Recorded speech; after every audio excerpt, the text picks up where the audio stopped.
All right, hello everybody. This is Nick and Gerard from the ArcadeHunters.com. Welcome to episode 123, and we are back before Christmas as we record this. It is December the 22nd. How are you, Mr. Gerard? Doing good. Tired, but doing good. So tell me how that trip to Fun Spot was. If you guys aren't following us on the gram and then on the YouTube, you'll see that Gerard was posting a whole bunch of pictures from their new pinball outpost. Really cool stuff over there. So I had a blast. What was cool was, and I had to do another video of the pinball outpost. I haven't been there since August, and they've added probably like 8 or 9 games on the back, maybe 5 to 8 games since I've been there, which was awesome. Games like Meteor, and if you see the video, it has the 2 speakers on top. I was talking to Dave, the owner of FunSpot, and he was telling me that they got Meteor all reshopped and great, and someone he knows from, I think from Maine, said that there was I think in 2021, like unofficial update for Meteor that adds like voices and sounds, like updated code, and all you have to do is like connect it to the other board. And so he came up and did it, and that's why the speakers are there, because the speakers in the game aren't speakers that can do like legit music and voices. And so they had it set up and it was working for a little bit, but then there was something that it was clashing with, and the code was clashing with, and they couldn't figure it out, so they had to remove it. So that's why, so it's the old Meteor now. They're going to try to work it out, but that's why there's speakers there. And then the Stern's 9-ball that they have there, he said that game's been in their house, I think, since it first came out. Wow. That was their home use only 9-ball. Yep. He said it probably has no more than 1,000 plays on it. Wow. So that was a blast to play, but it was awesome to get together with the group, do like some unofficial tournaments. I went up to ACAM, and Gary's been pretty busy in ACAM.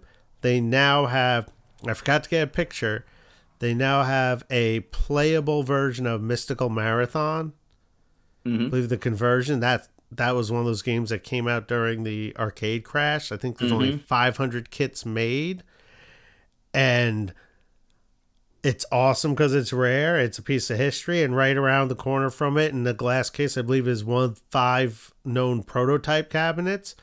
And unfortunately, when you play it, you can kind of see, besides the video game crash, why that type of game isn't a hit. Yep. Very, just a slog to get through. You're this like little elf character, and you're running a marathon, and it's like almost like islands, like Toe Jam and Earl style, but with water in between. You're trying to come in first, second, or third, and you get slowed down in water. There's trees throwing fruit at you. It's just not fun. I thought it was cool is that they've been doing more of that stuff and having like special one-of-a-kind pieces on there. And some of the people are complaining like, what do you mean? Sorry, you can't play this arcade game anymore? And they're like, we still have that game, but this is a prototype. You can't play this one. Yeah. I didn't know that Atari made Gauntlet as a 2-player game. I always thought it was a 4-player game, but they have the 2-player version, and they just put it behind glass. They did have it out that you could play it, but, people just beat the shit out of these poor games, so, we're getting up to, like, 40-year-old games, so they don't want them out. Especially if it's, like, that insanely rare. So it was cool to look at some of the new stuff. There was some new stuff. I'm trying to think off the top of my head. The biggest one that stood out was Mystical Marathon. It was great to play it. Great to say I played it. I was listening to the Coin Rejects podcast, and they were talking about Puyon. And now that's apparently a somewhat of a rare arcade game, which I had no idea. Because they had it at, FunSpot has always had it. So I went and played a few rounds of it and forgot how much fun that game is. That's when you're pig shooting the arrows, and the wolves are trying to glide down with balloons. Then they're trying to grab inflated balloons and go up.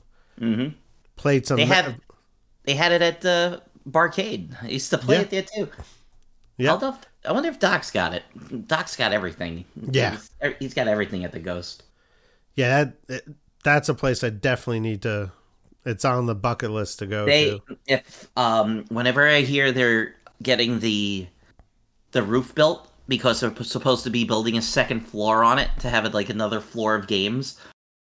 If they can do that and have it there, man, give me a call. I'm gonna be there. I definitely want to go next year for Chicago Expo. I've never been to the Chicago Expo for the Pinball Expo. When is the Chicago Expo? It's I think like November, October or something, right? Like September. Yeah. Obviously, not when you're a teacher. Oops, daisy.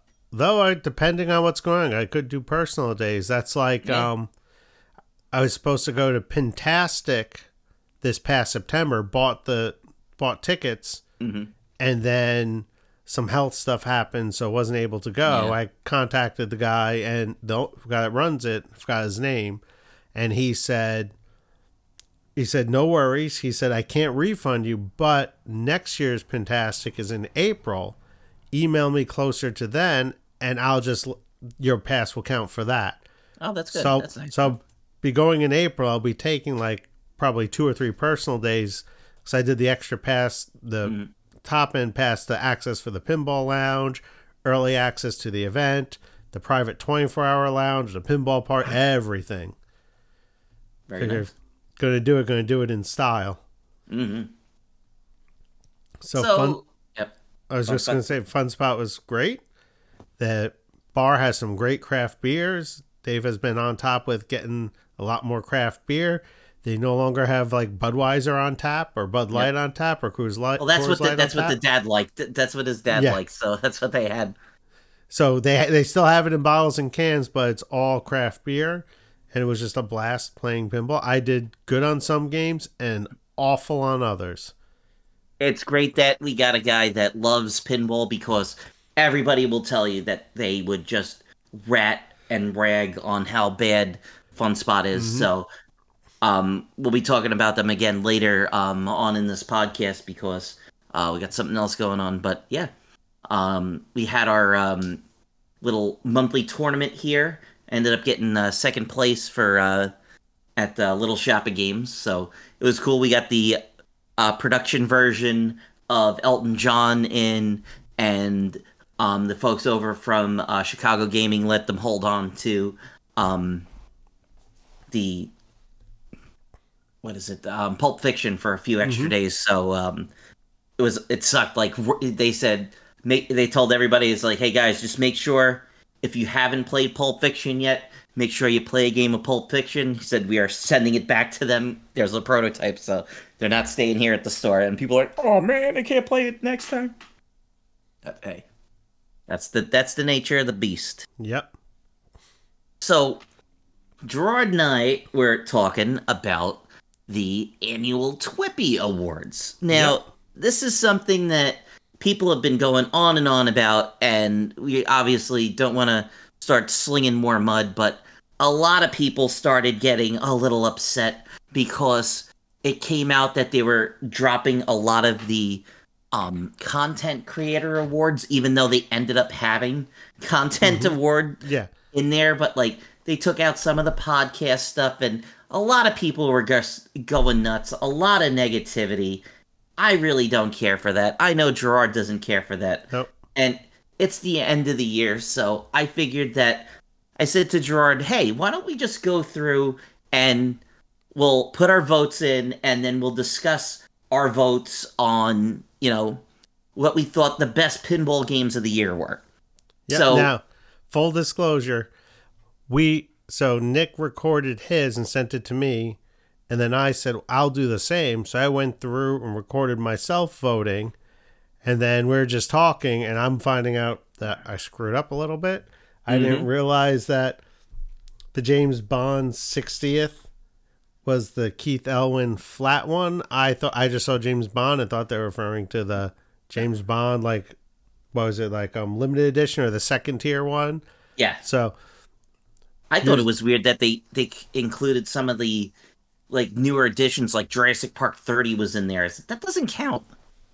Yeah, for the artwork, but So we have our list, what we voted for. We're gonna go through 3, 2, 1 style.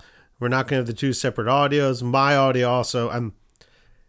We're pretty much just deleting all that. Yeah, and just a lot. Some of the lists are huge. So oh yeah, there was a lot to get through. I forgot. You just forget like how many new games come out every year, because one thing, full disclosure, even though that I have a lot more opportunities than Gerard has, we have not played every game that they had to offer.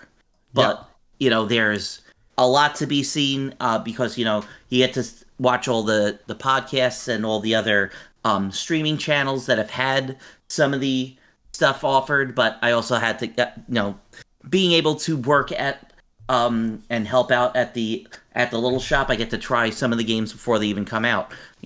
Elton John's listed and Labyrinth's listed, and I know those games just came out, so a lot of people have not had a chance to get their hands on them. But hopefully, you folks will enjoy what we had to offer.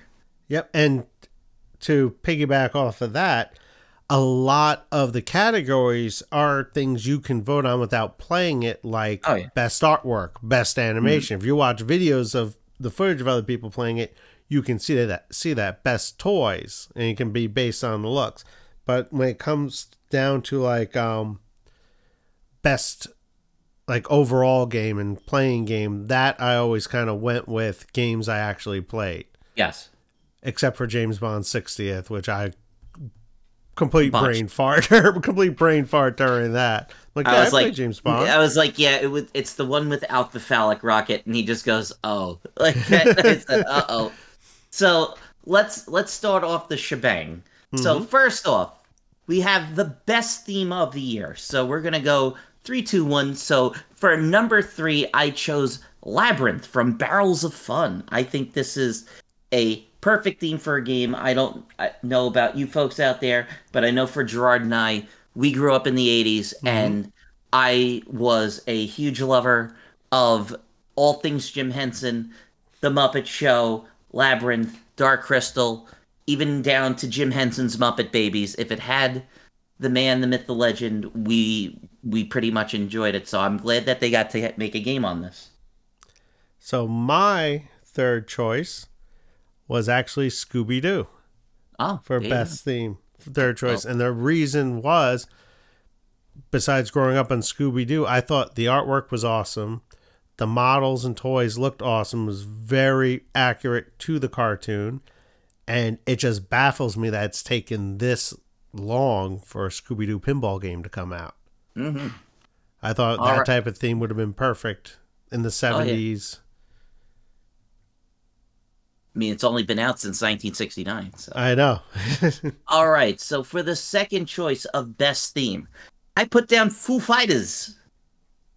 Because once again, like, we kind of thought, like, oh, this is another band game. But seeing what Jack Danger and the rest of his team have done, having that Saturday morning cartoon vibe on there, basically doing Scooby-Doo, I thought it was a lot of fun. Great artwork. Pretty good call-outs. We're still waiting for the full call-outs, but hey, it's still a fun game. For the second choice for me for best theme, I put Elton John. Ah, there you go. And I did that because, I mean, what's the old game? Is it Captain Fantastic? Captain Fantastic and the Dirt Brown Cowboy. Yep. So Elton John's just, it's fitting for pinball game. And I just thought it's been a long time coming, especially with all the other music games.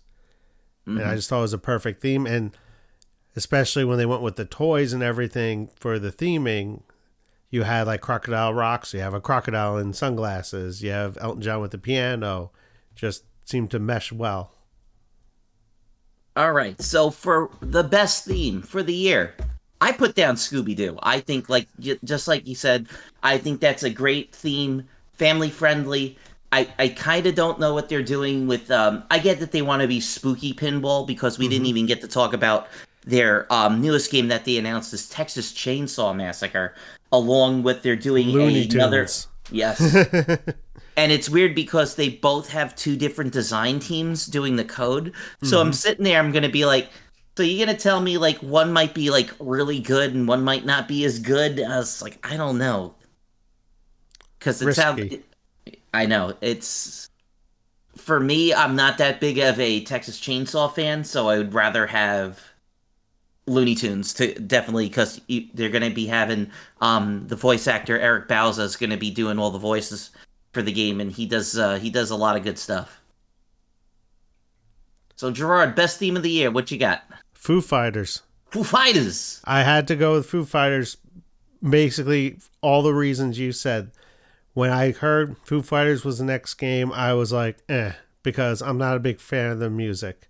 I think the bandmates are great musicians and everything, especially Dave Grohl. Just their music not my taste. But when I heard that it was going to be based on like a 70s Saturday morning cartoon, there's going to be a robot, they're going to be fighting the Overlord, alien, boss, and I was all in. And then playing it and seeing the artwork and seeing how everything works together, hands down, I thought that was the best theme this year. Oh, yeah. All right, so next we have best animation and display. So that's all the stuff that you guys see on the screen. So Gerard, you go first. What's your third choice? I actually went with Venom. Venom. All right. Yeah, I know. So there's a couple games I haven't seen some of the displays, but I went with Venom mainly because I like that comic book art style and having it slide in and out. It reminded me a lot of almost like Spider-Man or even like the Avengers Infinity Quest game. Yeah, unfortunately, it's a little more like the Avengers. There's not a lot of actual animation. Yeah. It just kind of slides in there. It's still good art, once again, Jeremy Packard. I'm sorry to say I'm a whore for Jeremy Packard because I have 3 games that he's the lead artist on. So it's like, yeah, these pinball machines are kind of busy and all look the same. I know. I like them. That's what my favorites are. So for number 3, I put down The Godfather. I like how it has all the stuff in from the show, from the movie, from the 2 movies on there, and I like that they have 2 different options on there. When you are fighting the team members from Jersey Jack, you can either have it where it's just like a static mugshot, and then there's other ones where they animated it so it looks like they're kind of like boxing with you and stuff like that. I thought it was pretty cool. My second choice, now tell me if this still holds. My second choice was James Bond. No. There is no displays and animations in James Bond. So why is that? I don't even know. I don't even know why it's on there. That's why it should not be on there. So that's part of the reason why I was kind of thrown off. Full disclosure, I thought I was mixing up versions. I thought the 60th anniversary version is the version I've been playing, and that the Keith Elwin version was like the limited edition. I flip-flopped the names. So we got to strike that one. It should not even be on there because they don't even have any animation on there. It's just like you hit a couple of things and it'll say Moonraker combo. And it just basically just has photos of the villains, photos of the 5 James Bonds or 6 James Bonds, I forget how many there are, and then the movie theater and then the movie logos. I keep telling people, like, I love that game so much. We'll be talking more about it. That you could really take that stuff out of there, like the reels and the mini screen, and make it a regular game, and people would buy it. I still think it's a fantastic game. So for number 2 of displays and animations, I put down Elton John because finally getting to play it, there's so many cool attention to details. So they have the Crocodile Rock, where, obviously it has all the crocodiles running around with the Elton John sunglasses on. But what's really cool is if you get the Rocket Man multi-ball with Crocodile Rock, it'll overlay what song you're playing first. So you'll see the little alligator riding on a rocket ship with the sunglasses on. I thought that was a really cool idea for that. So that's pretty cool. So definitely number 2, Elton John with a bullet. There you go. So to fix my list, I would have to bump Venom up to number 2, and then third, I would pick Godfather. Yeah, I completely forgot about the inclusion of Jersey Jack staff members in the screens. Yeah, you're fighting their staff members. It's pretty funny. Number 1 for me would have to be Foo Fighters. Absolutely. It's insane.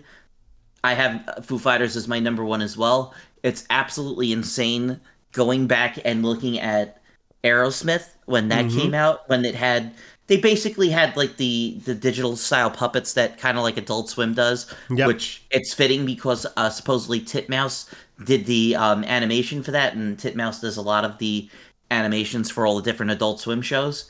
And seeing how it's shaped up now, it still has a couple of things where like the characters slide in and stuff like that, Mm-hmm. but they did some really good animations, and it feels like you're playing a Saturday morning cartoon show.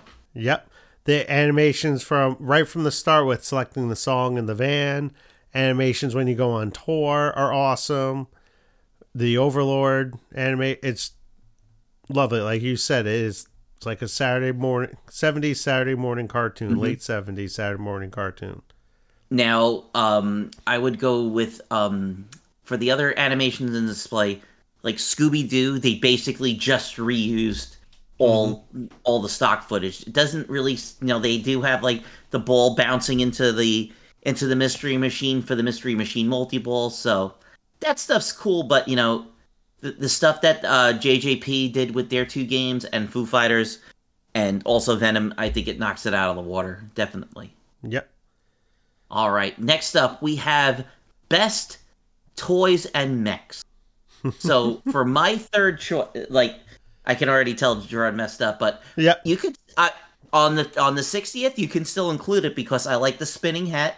I like all the drop targets. They have Mm-hmm. inlane drop targets. That's one of the things why they said the game costs so much because they put so many damn drop targets in. Mm-hmm. So this comes with a caveat. The best toys and mechs, the third choice I put down is Venom, but only premium and Ellie because Yep. yeah, that extra stuff with literally changing the rules, changing your host, and changing the playfield is really really cool. And that's only something that you can get in that version of the game. You cannot get that on the regular version.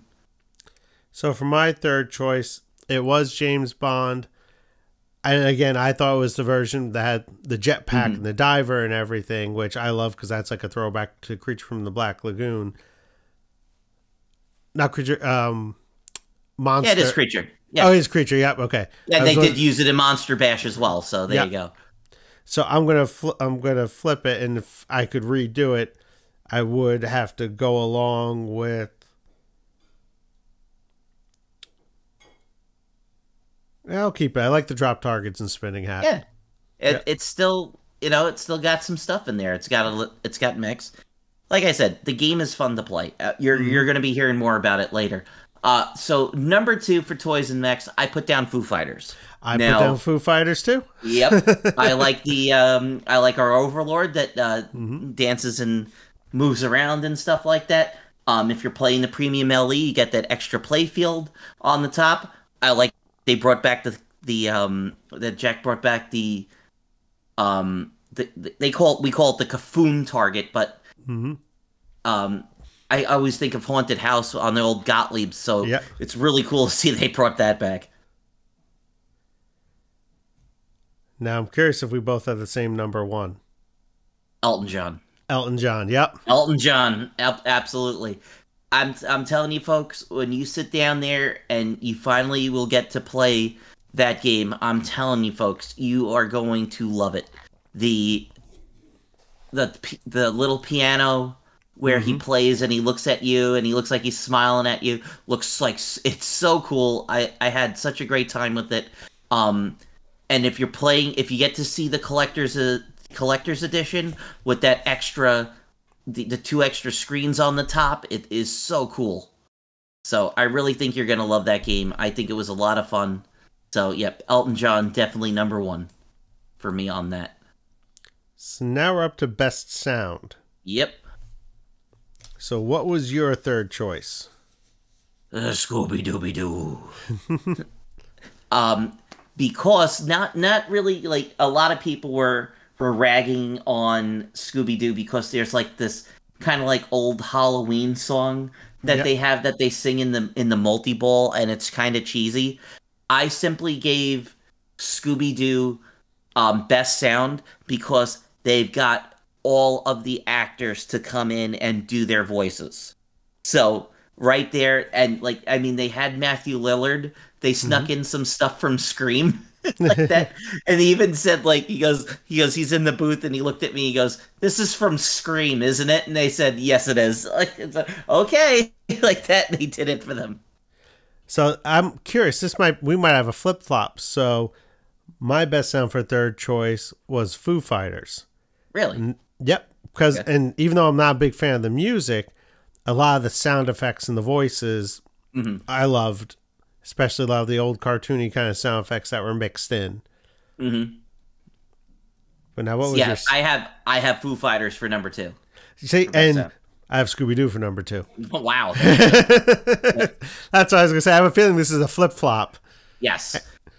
Pretty much. The only reason why it's not number 1, once again, the game is not finished, and it's kind of a hit and miss. Like while I own the game, I wouldn't say I'm like the biggest fan of their music, but it's got good music. It's got good call outs. They include some cursing in there, so it's pretty fun. But number 1 it's got to be Elton John. Yep, that's what I have too. When you sit there and you play that game, when you start getting the modes going and it increases the volume on it, it is so cool. The only thing is that the game is still early, so there's not a lot of the call-outs, but it's awesome. They did get Elton John to do some of the stuff in there. He basically, it's kind of basic stuff. He just goes, "Hello, I'm Elton John. Thank you for coming to the show. Like, hey, join me on the stage." And then you get a couple of multi-balls, you get a couple of extra balls, you get a couple jackpot shots, and then you get like the end of game stuff like that. So hopefully there's some more that they're going to add in. The regular announcer in it's a female announcer. She does a pretty good job over there too as well. So hey, it's good stuff. All right, so now Gerard, we got best rules. So you're number 3 for best rules.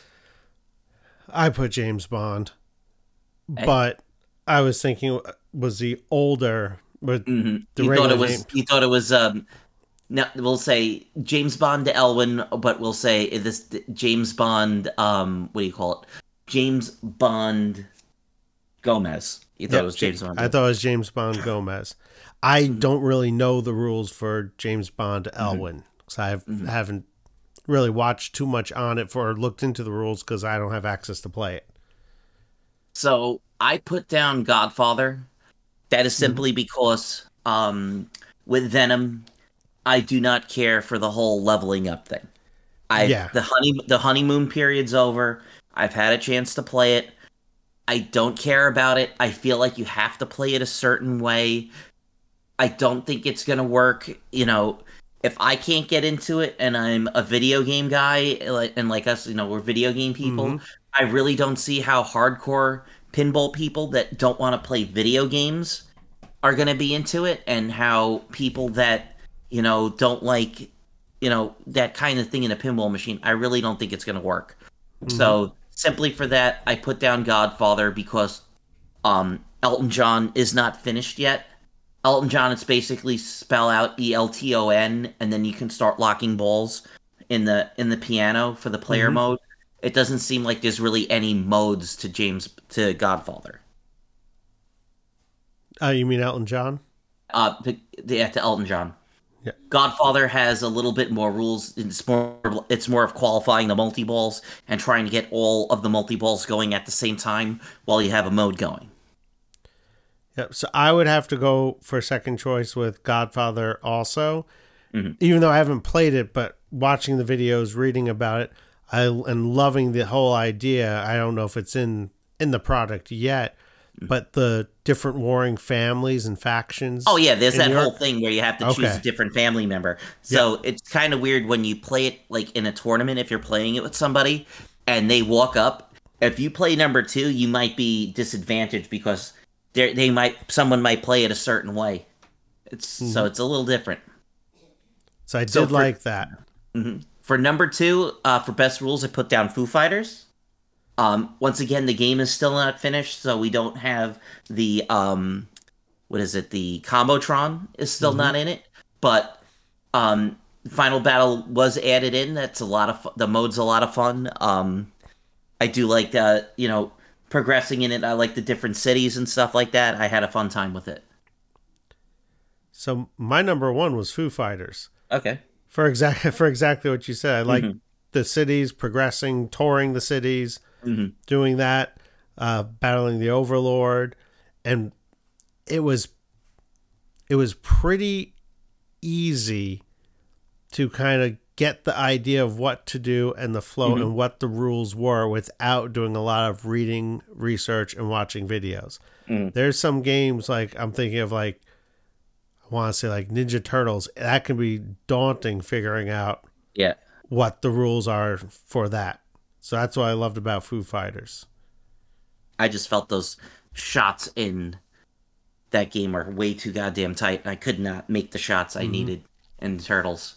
Yeah. Now, this is gonna piss you off because best rules, I like to say, know what they say, ingenious in simplicity. Yep.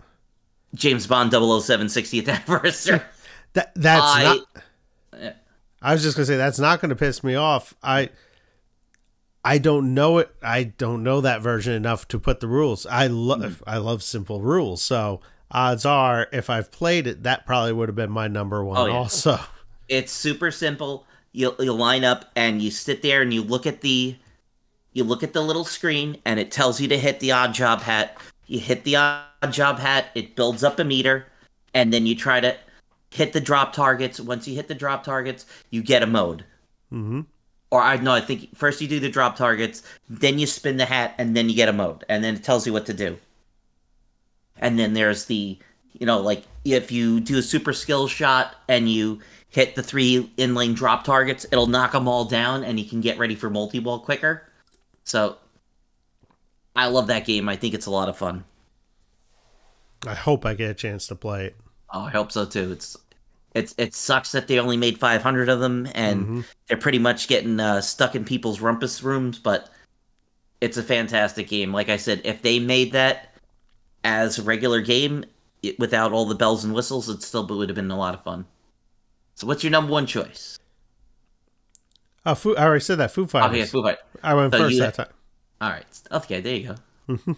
Next is best playfield, gameplay, and layout. Mm-hmm. My third choice. So I'm going to tweak it a little bit because again I have James Bond on there mixing it up. I just recently really got into James Bond with the most recent code update. Oh yeah, I haven't gotten the chariot yet. It makes, for whatever reason for me, and I'm not the pinball guy, you're more the pinball guy, the flow just felt a lot better. Mm-hmm.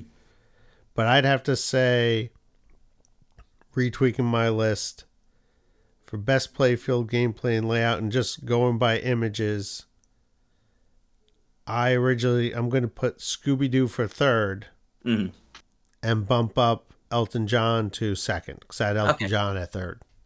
Yeah, so I have Elton John at 2. It's definitely Steve Ritchie's greatest hits. It has that top right flipper, and you make those shots. It feels nice and satisfying. The ball locking in the piano is a lot of fun. Kind of feels like Spider-Man with the 2 ramps that go up and down. Yep. It doesn't feed. One of them doesn't even feed a habit trail. It just bounces back onto the playfield, so it kind of has a little risk reward because you might hit the thing on there. So for number 3 for best layout and playfield, I have James Bond's 60th anniversary. Once again, nice and simple. It can show you that you don't need ramps and toys and a whole bunch of stuff. You can still make a fun game, and it's really cool to see that, we have James Bond, we have TNA, the Beatles. And Pulp Fiction, and we have these just flat games with nothing on them, and they're fun, Yep. So, very happy with James Bond. And Elton John, number 2. And I think we know what number 1's going to be, right? Foo Fighters? Foo Fighters! Yep. I'm telling you, Jack, like, one of the things that I loved the most when I played Deadpool was the first time I ever played it, I did the super skill shot and I nailed the katana shot. Mm-hmm. And that game feels like nothing but katana shots. If you if you hit it and you don't brick the shot, it just feels good.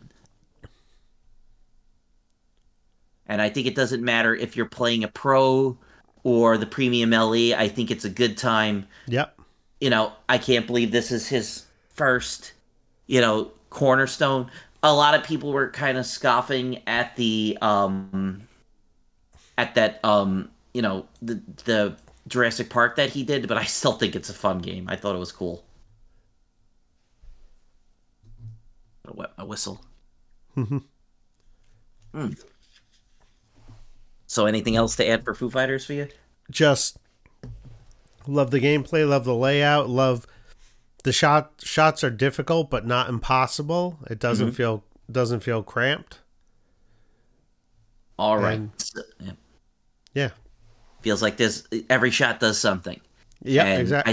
I think when we get the final code, when it has that combo stuff in there, it's going to be a lot more fun. So, best artwork. So, it sucks that we got to pit Zombie Yeti against himself. So, we got visitors. Of course. We got number 3. I got Venom. Number 3, I put Jurassic Park 30th. So go with Johnny Crap. Yeah, because I like the artwork. The new backlash is really cool. The Dinosaur Rules the Earth one. Yep, very cool.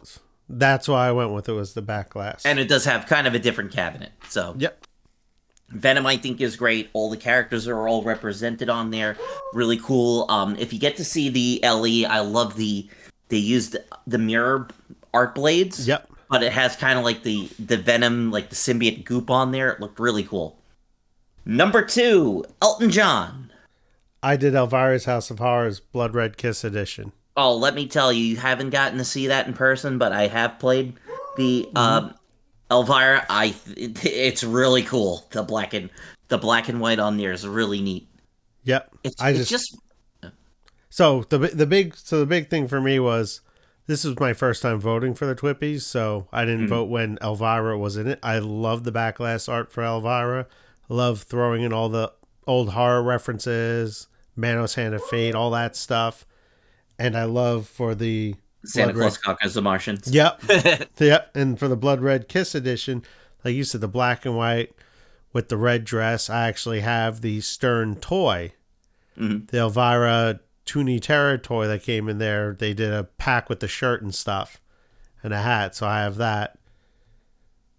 It's a really cool addition. I think anybody will be happy with that. It's funny because as soon as they announced they were making another Elvira, people went batshit and started buying it. Yep. So we already know what number 1 is. Let's go. Tell them what it is, Gerard. Foo Fighters. Foo Fighters. Yeah, Foo Fighters cleaning it up. Oh yeah.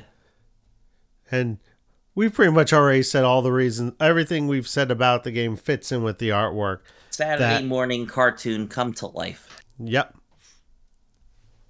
And no slouch to Scooby-Doo over there. I mean, they still have a really cool playfield. I'm one of these people, like, I would get the collector's edition, like the highest tier one, but I don't want the sides where it has, like, the whole gang on it. I love that they have a Mystery Machine version of it. It says the Mystery Machine. I think that goes with being a pinball machine. I think that was really cool. That's almost like when Ghostbusters came out in the different version. It's like, well, I like the toys and the stuff in this, but I kind of like the side art and artwork of the cheaper one. It's kind of clashing. I like the premium because it had more Stay Puft and the Ecto one. I did not like the green on the LE, and I have seen the LE. You know, it looked cool with how the slime was on there, but I just the green was just kind of like, what the hell on there.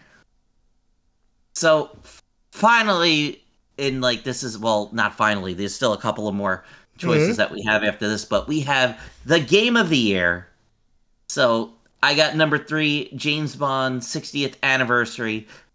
I put it at number 3 once again because of the insanely ridiculous price of the game and the fact that not a lot of people are going to get a chance to play this. It's an absolute shame like I said, I wish if this game had an opportunity, same exact playfield, and a lot of people go, "Oh, they took a home theme and they put a couple of extra things on it and charged them more money."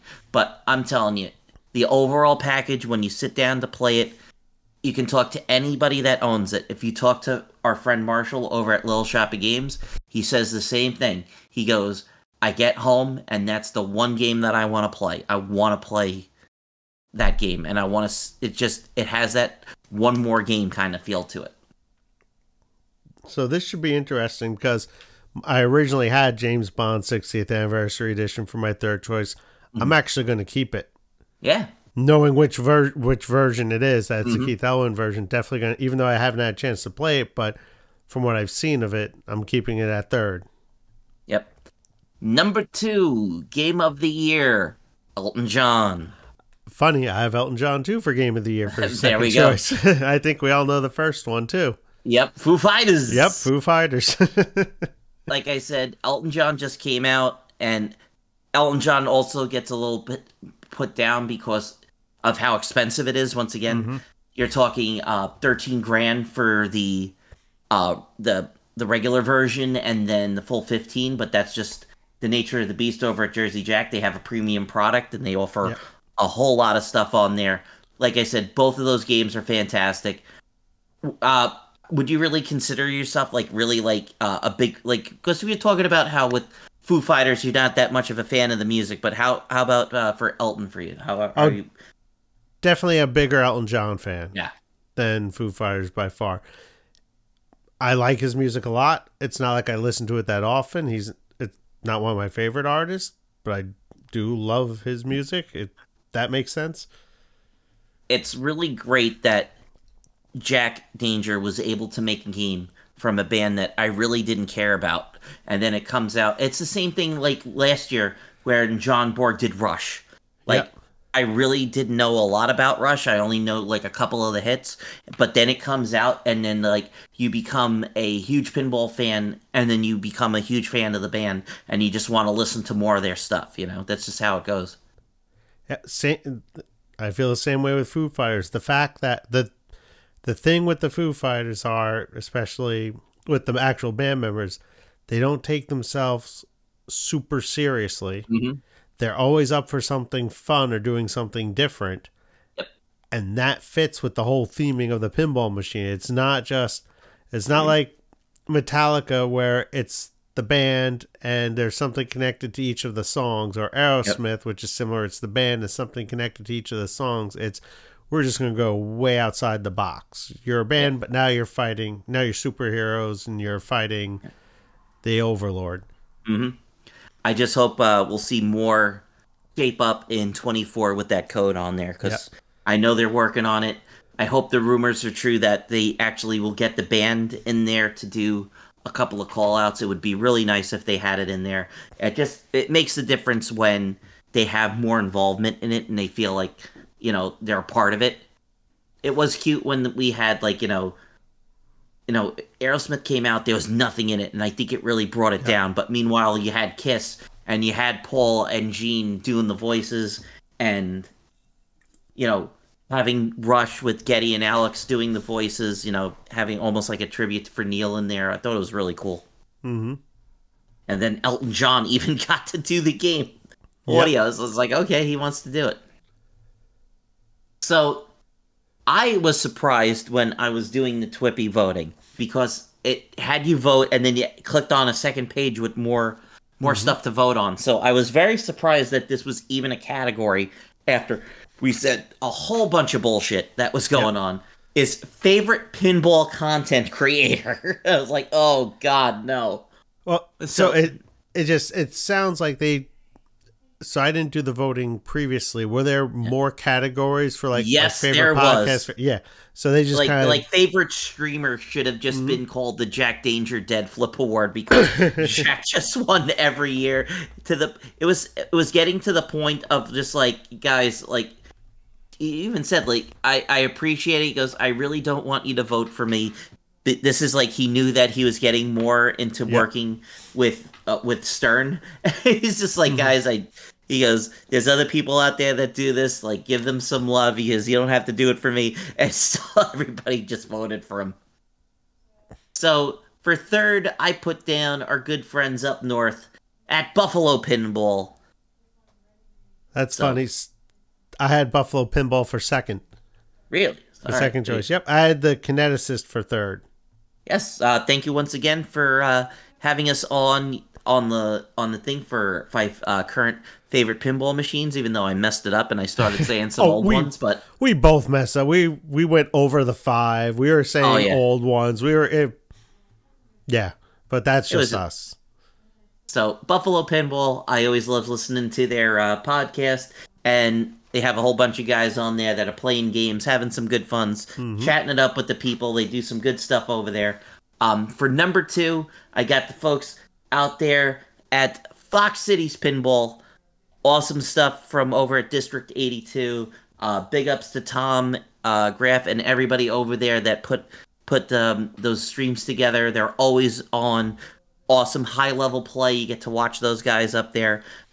He did not make the list, but big ups to Laserlos and also Dalton over there. Some of my favorite people on Twitch playing pinball. Kind of filling the Jack Danger void after he left. So I have to check some of those people out. 'Cause again, it's everyone. If you've listened to this podcast before, you know I've just been recently getting into pinball. Like really hard getting into it. Before I always liked it and played it, but it'd be like I'll shoot for the flashy lights and that's it, or I know one mode of the multi-ball and go for that and that's it, and more into arcade games. So I've been exploring and checking out more content. And the one thing that I felt with the favorite pinball content creators, there was other stuff that I liked, but I didn't vote on because they weren't solely pinball. Yes. It was pinball and arcade. So, for example, Nap Arcade. Yep. I probably would have had them at of third, but they're not solely pinball. And I described that in the recording that you're not going to hear because I sound like a jackass talking about Bond and the missile and the jetpack and the diver. And it's like, not that game, dummy. Yep. So I stuck solely with straight pinball. I know Kinesis says arcade, but I was doing a dive after we did our collab with them that they're really mainly pinball. And Buffalo Pinball for second choice, same reason you mentioned it and had it for third. I don't always listen. I mainly follow their Instagram. Yep. And check out their Instagram posts. Very nice. And I can't believe we were on there. I just put it just to be a dick, and I just want to confuse people. I put the Arcade Hunters. The thing is, we're the Arcade Hunters. We're not the Pinball Hunters. We do talk about a lot of pinball, and like I said, I get to help work for people that sell pinball machines, so I offer it, and I know I get a lot of people complaining that I don't do a lot of arcade tours because, like, just haven't had time. So I'm sorry. So it's an honor to be on the list, and I was surprised to see it. And I said, one, not going to vote for ourselves for the same reason I didn't vote for Nap Arcade. We're not just pinball, we're everything. Same thing you said. It's in the name, Arcade Hunters. Yeah. But my first choice, I put Fun with Bonus. Good old Mr. Steve. I hate that man. Really? I told him, man. I said, I hate you, man. Because every place we go had SSB. It's like, who is this guy? Who is this guy? He said, I gotta beat him. You can't beat him, man. He is so good. Big ups to Steve, man. We love you. Good. It was awesome getting to see him in a pinball machine. He's in Galactic Tank Force. He's one of the pilots in the multi-ball. And it was funny, like, I'm playing it like, hi, Steve. It's like, there goes Steve. And it's like, hey, I got him. Like that. It's like, hey, it's Steve. I've been following Fun with Bonus for years. And a lot of it's in my Feedly thing where I check every day. I love his running post on, like, pinball word of the day or pinball definition of the day. And just some of the stuff he posts, some of it's funny, some of it's tongue-in-cheek, some of it's updates, and it's just it can be very random too. Yeah. and that's what I It's liked funny. about it. You'll know someone that's a fan of his stuff. Like if you're quoting, like if you're using some of the pinball dictionary. Yep. Like I said when I was working at the pinball dudes, I said, yeah, I just had to reset the game. I said the kid was doing an Eddie Murphy over there. And he's like, doing an Eddie Murphy. He's like, what does that mean? He said he was playing all four characters at the same time. Like that. He goes, where's that from? I said, that's fun with bonus.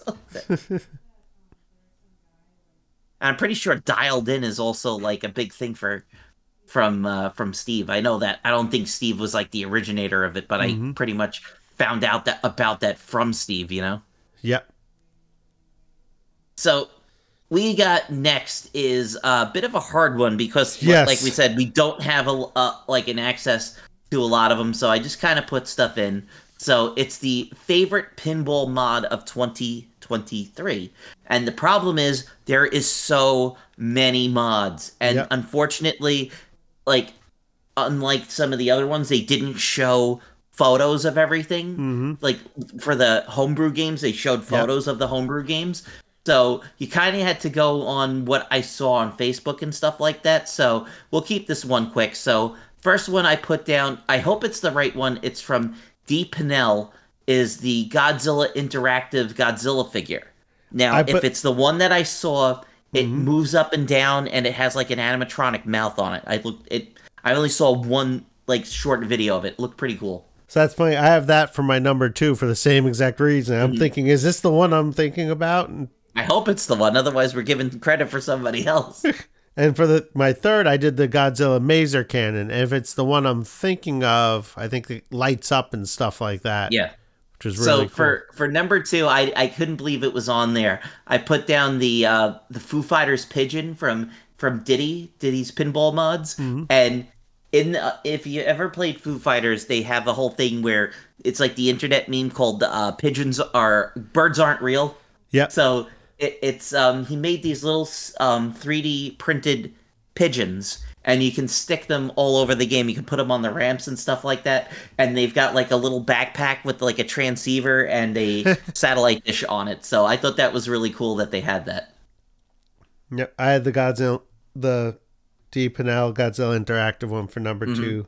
What was your number 1? There's only one that you can put down, and that's the guy from Stumbler, STUMBLOR. So he has the noodle bar building, and I think that's the one that came in this year because he did that. He did the neon building for the kaiju battle for the scoop on the right hand side, and if it's anything like that one, that is absolutely phenomenal. I heard the only thing that really sucks is you have to like pretty much take the entire playfield out to get the building on there, but it looked like it was really cool. So and also it's from the UK, so you got to pay up the snoot for shipping on it. I'm double checking because I think I might have mixed a couple up, unfortunately. So I'm just seeing.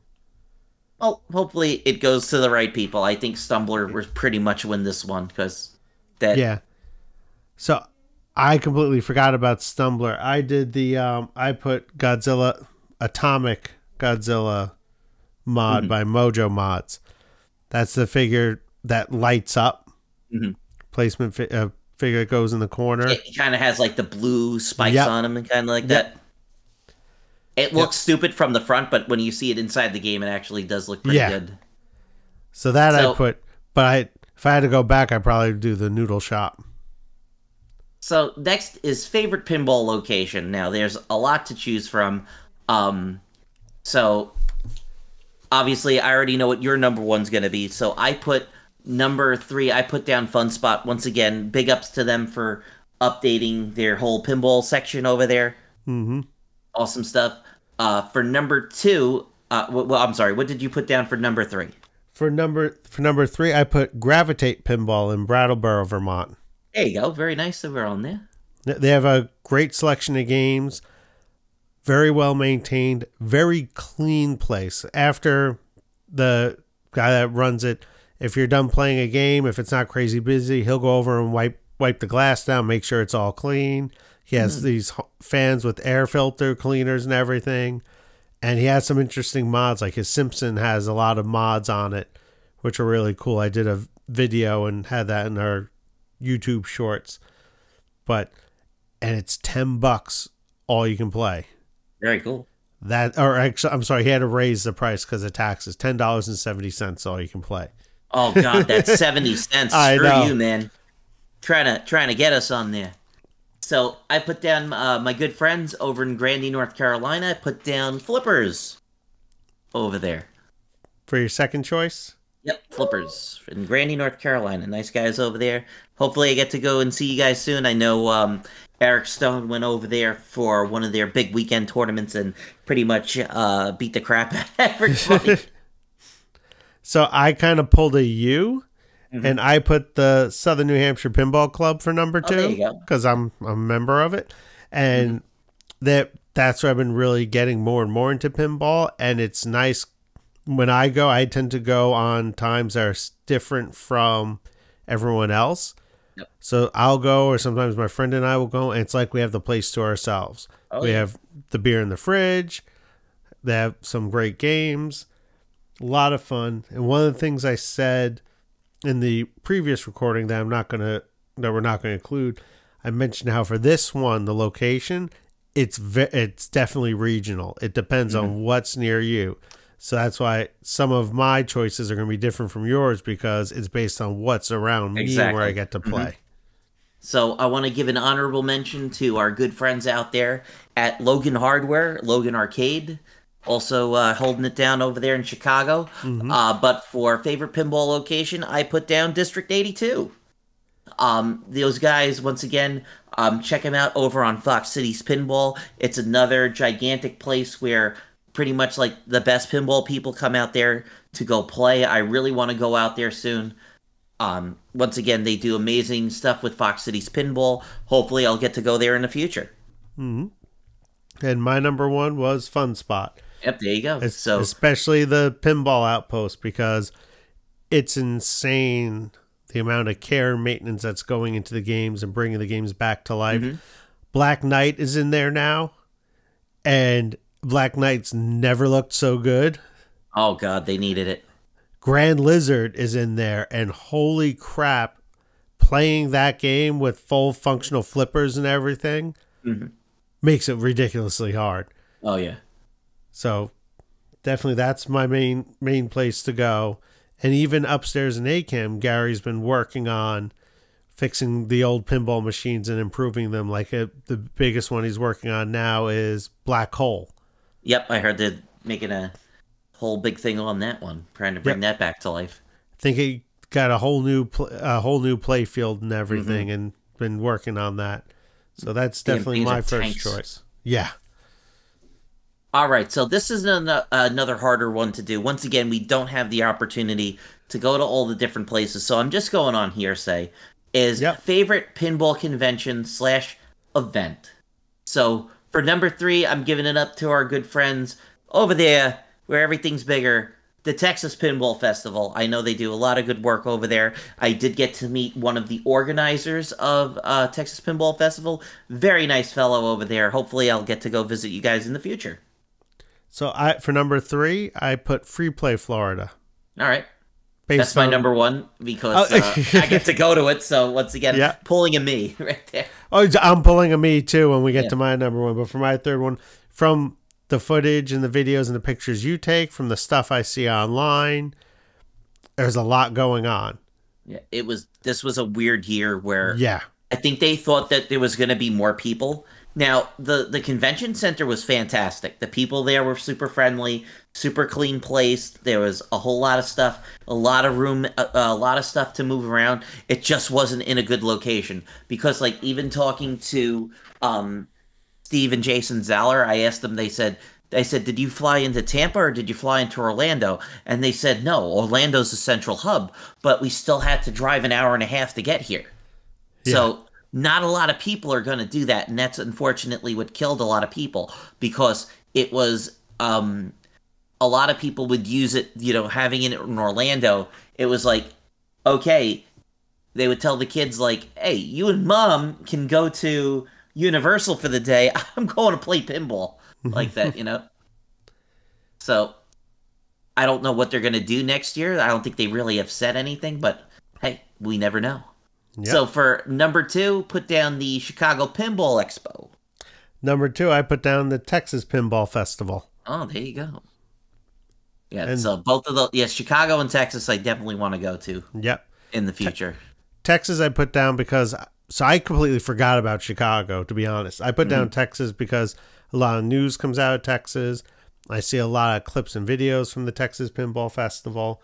It seemed like a big to do. Oh yeah. And for number 1, I put Free Play Florida, and I take it the local one that you put for number 1. Pintastic New England. There you go. Again, it should just be what convention is closest to you. Like that. And so I put Pintastic not just because it's closest. I did mention that it's like the arcade locations where it's regional. I put down Pintastic because there's a lot of pinball there. It's for a huge chunk of days. There's a lot of different like lounges and events that they have. Also, when they first started, we were actually invited. I don't know if you remember this. Our Facebook page got a message from the guy running it, and the message was literally, "What do we have to do to get you guys down here?" Yeah. And unfortunately, with everything that was going on at the time, we couldn't make it happen. Yeah, it was impossible. Sorry about that, guys. Yeah, but I will be going. They've moved the dates around. It was originally, I think, like July-ish. And that's why it was tough. This past year, it was September. And I think it's been September for a few years. Now for 2024, it's going to be in April. Awesome. And I'm going to be there. I already have the full top tier pass, which gets you access to everything. The 24-hour arcade, the early access arcade, the pinball party, all that stuff. You get pint glass, shirt, keychain, all the swag.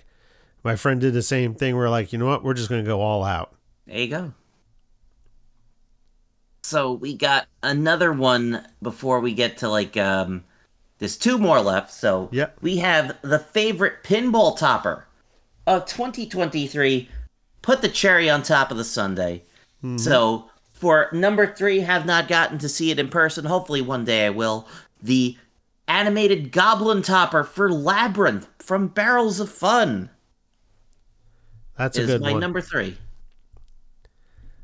I put, and I'm double checking because I did it kind of quick. I believe it's what I saw, but now I'm not. Now I'm a little for my number 3. The number 2 and 1 I'm solid with. Okay, no, it's correct. I did pick the one for number 3. I wanted to the Alien Queen topper. Oh, very nice. The sculpt on it. Yeah, big ups to Lior, man. The game that no one thought would come out. I'm just glad they got the Ellen Ripley thing, so they were able to get they were able to smooth things over with Sigourney Weaver. I was sitting there playing it, and I was just like, I was saying, we were playing a couple of games, and I said to my friend, I was like, "You realize something about this game, right?" And he's like, "What?" I said, "Sigourney Weaver's not in it." And he goes, "Yeah, you're right." So that's weird. Yep, so the Alien Queen topper, love the sculpt, love the way it looks. And that definitely adds a lot to the game. Yep. Now, I have a feeling our next 2 might be the same or maybe similar. We'll see. We'll see. Number 2, I have Rush. Oh, not the same. No, Rush. I love the clock kind of topper on there. It looks really cool. I still want to Rush, but I have no place for it. I went with The Godfather. Oh, the Tommy guns. The Tommy gun. Yep, that had me. The Tommy guns. I saw that and I'm like, that is a sick topper. So, for a while they had a collector's edition. Yep. And the collector's edition has 2 Tommy gunners. Yep. And let me tell you, when you hit a jackpot, it's super loud. Now, you can buy a topper for the standard edition, or I should say, the and it has a Tommy gunner on it, but it's just one. But he's still very loud on that thing. Yeah, Very I cool. Yeah, I love when I saw that when they had the announced video and they were going through everything. I saw the Tommy gunner. I'm like, that's sick. Mm-hmm. Remember, we were sharing the clips back and forth. And I think you know what the topper of 2023 is going to be. I really don't know if it should be even included because the game's not officially out yet. But who cares? We're putting it down. I got the Elton John Platinum Edition topper. Mm-hmm. Really? I thought you would have gone with the Stern Godzilla topper. Hell no, the Godzilla topper's I'm joking. Stern Godzilla topper. I know The blue blob. No, thank you. I'm joking. That was like I was gonna leave that for the end. I was gonna say the worst topper of 2023. Yeah, easily. Yeah, I have the same. The Elton John topper with the star, the lighting, the orange, not orange, the green lights that project on the ceiling. Well, it's not green. It's multicolored on there. Oh, well, so the clips I saw, green, yep, multicolor. There's green, there's red. I think there's some blue in there. It says Elton. It has the JJP logo in red. And then they they said they had a bunch of extra screens from Toy Story. So those are the screens from Toy Story on there that play more concert footage. Yep. Oh my God, what a cool topper. Nailed it out of the park. Unfortunately, you got to have $15,000 for it. Yep. But, also shout outs, not a slouch, is the free one that you get for getting the collector's edition of Scooby-Doo that says wouldn't have gotten away with it on it. I thought that was really cool. And it had some monsters on there. So, really cool stuff. So, the last one that we have is the favorite homebrew of the year. Now, there's a lot of stuff to choose from. A lot of amazing folks out there that have done some great quality stuff on there. For choice number 3, I put down my good friend Robert Leonard, who owns the Laurie Parkade. He has his Deadpool Maximum Effort Edition. So this is a version that he has on Deadpool that adds in, it's a Deadpool Pro, but it adds in clips and more sound effects from the Deadpool movies, the two, Deadpool 1 and 2 on there. So I put that down as my number 3. So this might be an odd one. I went with Beer Fest. Yes, I saw that. Looks really cool, yep. By Greg Brault. Looked like a nice, simple game. I didn't quite know that much about the Deadpool one, so that's why I read a little bit about it. But from what I've seen on because who was it? Jake Danzig on Facebook posts a lot about homebrew games and stuff like that, and the Beer Fest looked cool. And I like it does have a beer opener on the machine. It's got to have one. So for number 2, I put down Sharon Irby's 8-Ball Beyond. So this is a kind of a space-themed version of 8-Ball. Looked pretty cool. I've seen a couple of choice videos of it. I thought it looked like a lot of fun. Yep, I almost put that one. That one did look cool, but I had to go with Hitchhiker's Guide to the Galaxy. It has Don't Panic in big friendly letters on it. Yep. And for number 1, I kind of feel bad. It was the top one it was one at the top, but I thought it looked really cool. I've been following the progress on it on Facebook. Now, if you want to know more with homebrews, if you're on Facebook, check out a group. It's called Strictly Custom Pinball. Yep. So a lot of these guys, we've been watching them just post these games. So I don't think the Beavis and Butthead game was listed. I don't think it wasn't finished yet. Yeah, it wasn't listed. So I put down from Rick Miller. I think it's Star Trek. But it was a Bally Star Trek in its original life, but he's making it into Animal House. I thought about the Animal House. I went with Friday the 13th. Ah, there you go. And that was strictly from being a huge fan of the movies and horror taste. Animal House, the homebrew ones were tough. Yeah. It was tough to pick, honestly. The toughest thing is, most of them we can't play. So that's what makes it tough. They're just kind of, it's kind of look at it and hopefully if it's something that you like, maybe like, hey, it'll play good. The only last year I did get the option to play what was it, the Elf Machine that what's his face made. I forget his name. Bob. So Bob made his Elf Machine, so I got to play it, and I did really enjoy it. I thought it was a lot of fun. So I actually get to say, hey, I played one of the homebrew games.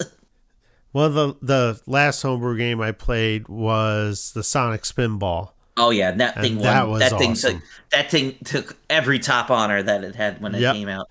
And we're looking forward to see what he's working on. I'm pretty sure he's had American Pinball. I believe so. It's funny because apparently, I didn't realize this, he was a member of the Southern New Hampshire Pinball Club. So that's why the machine. He's like, hey, it's like, dude, you have the Sonic machine there? I said he worked. I said, yeah, he left it there. I was like, okay. It's like, dude, play it. Mm-hmm. So, we were talking about like a lot of the negativity, but unfortunately, I do have to mention like the Turkey Award definitely goes to Galactic Tank Force. Now, I got a chance to play it, and I understand they want to be a little more campy with it, and pinball's all about having fun.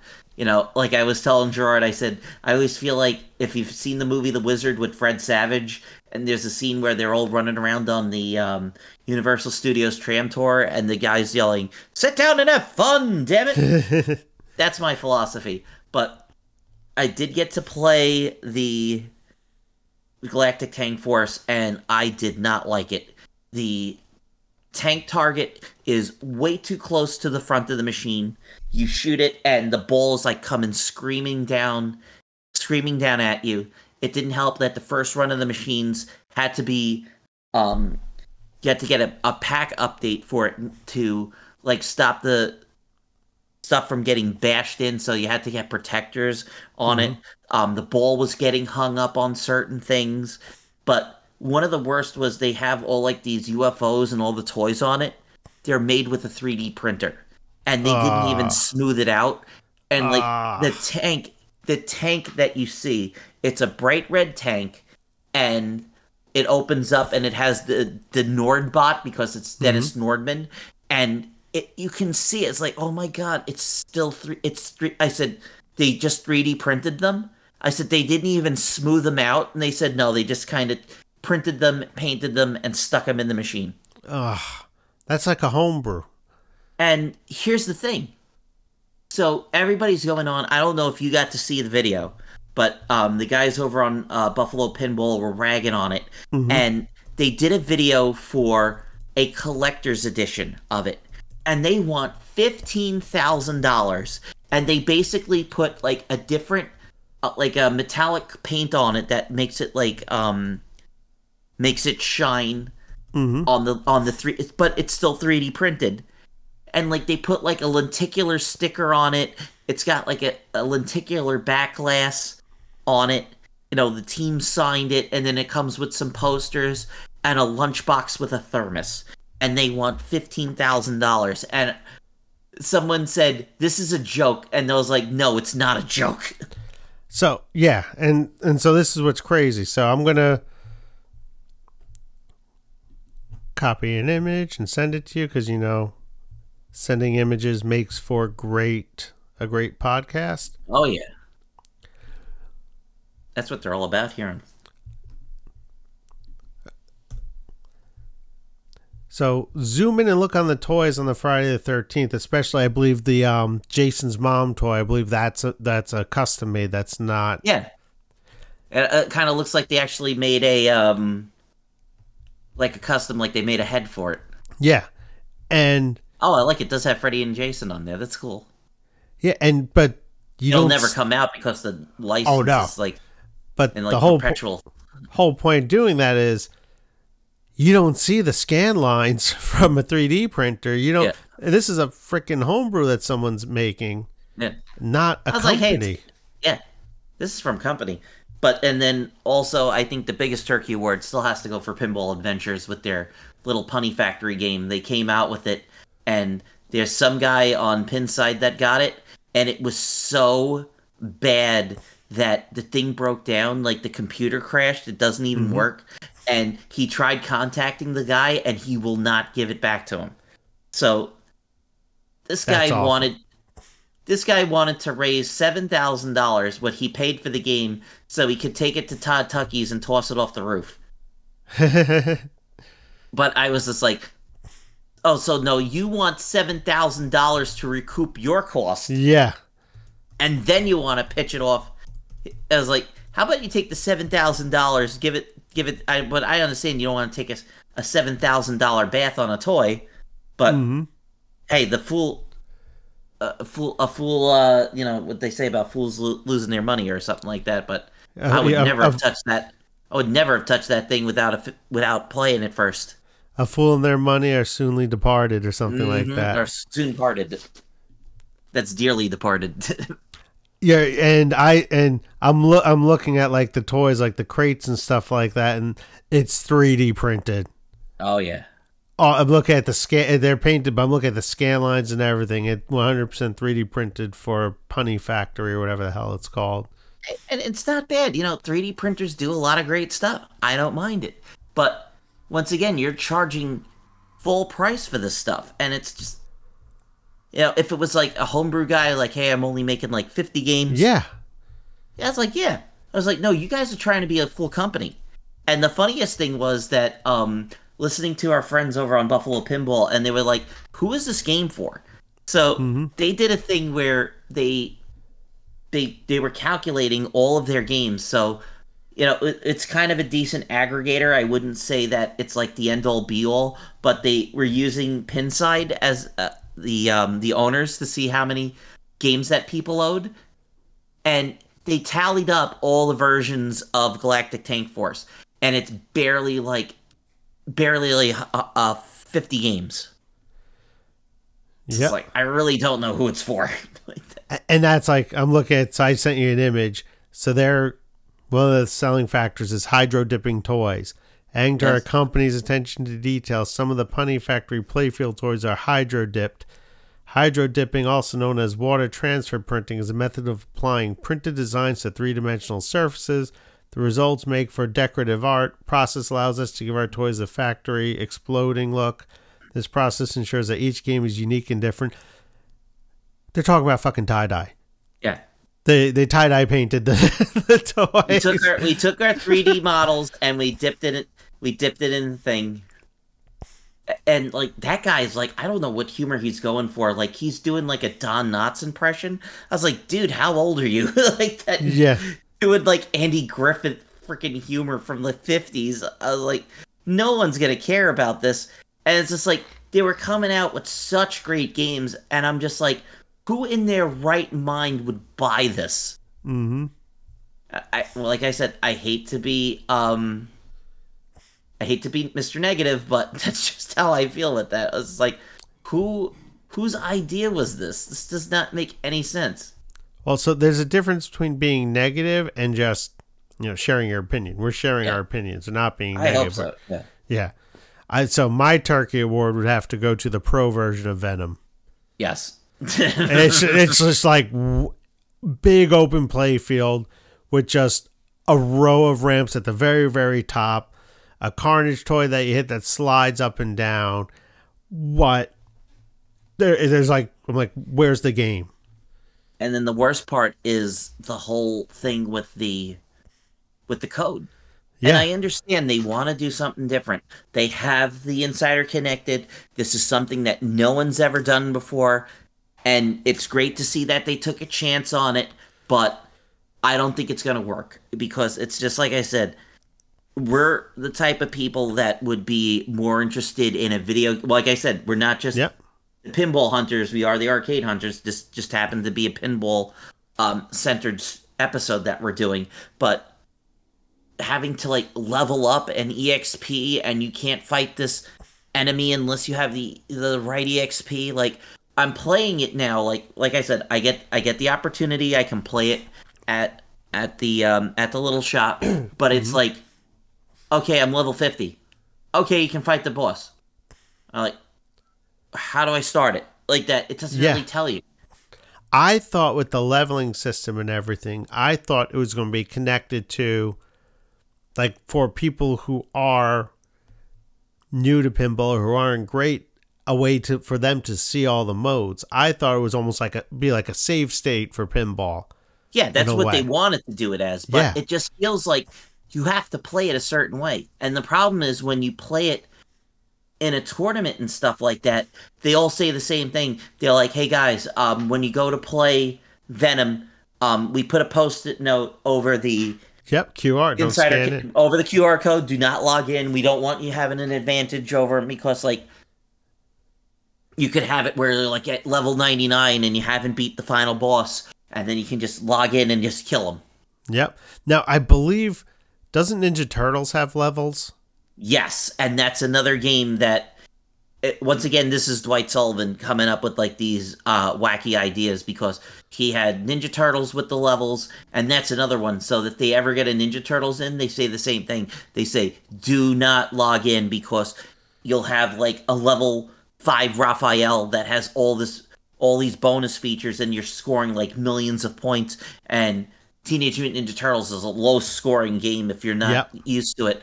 So it's like, you take like 5 or 6 shots, and there you go. You got like a whole shitload of points. Yeah, that I found that out last night when we were playing, because that was one of the games got matched up with, and Mike, who usually runs a lot of the tournaments and stuff during the Thursday night league night, he's like, okay, remember, no one scan your phones in on Ninja Turtles because of the level, and he said, I'm a level blah, blah, blah, so I'm going to have a very unfair advantage playing against you. And I was like, I thought that was only Venom that had the levels. And he's like, no, Turtles does too. Yeah. That's why people are even saying, should I even log into the game? And I was just like, no, the other games are fun. They're just achievements. Just log in. It lets you know that you played it. But these other ones, like I said, I don't think it's going to work. It's going to be interesting to see the next game they work on. Going forward, I want to see how, like, let's say if the next game that comes out is Jaws, to see if they're gonna do a leveling system for Jaws. I don't know how you would level unless you do something like the NES game where you have to go back and forth collecting conch shells. Yep. And it's gonna be the worst pinball game of all time, right? And back and forth between the ports to level up, and then you have to get Are they gonna have a bombing run video mode on there? That's the best part of the game, and you're not even in a boat fighting a shark. You're dropping bombs from an airplane on jellyfish. Yeah. I was like, okay, whatever. This is Jaws. If Jaws is coming at you, can you just swim to the top of the water and he can't get you? Yep. And just keep shooting him in the fin with even with the turbo controller, you couldn't kill him fast enough in that game. It was terrible. I have beaten that game before a couple times. I did it. I did it too. The hardest part is stabbing Jaws in the end when you make him jump. It has to be perfect when you stab him with the bow. Based off of Jaws 4, because that's how they kill him in the Revenge. Yeah, Michael Caine said, I can't get my Academy Award. Sorry, guys. I'm shooting Jaws 4, The Revenge. Yep. Sorry.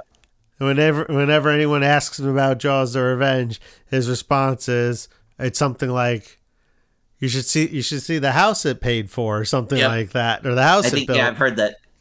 Hey, it got me a nice house like that. Yep.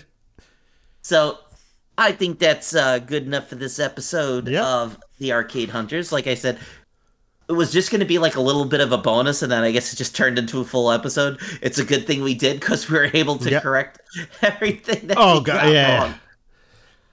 Luckily, at least for some of my choices, the 60th anniversary edition of James Bond still fits. Yeah. Still, like I said, it's still a fun game. I just wish it wasn't so expensive on there. So, once again, folks, we want to thank you all for listening to this newest episode of the Arcade Hunters podcast. Once again, you can find us on all of your favorite social media sites. The X. I don't care.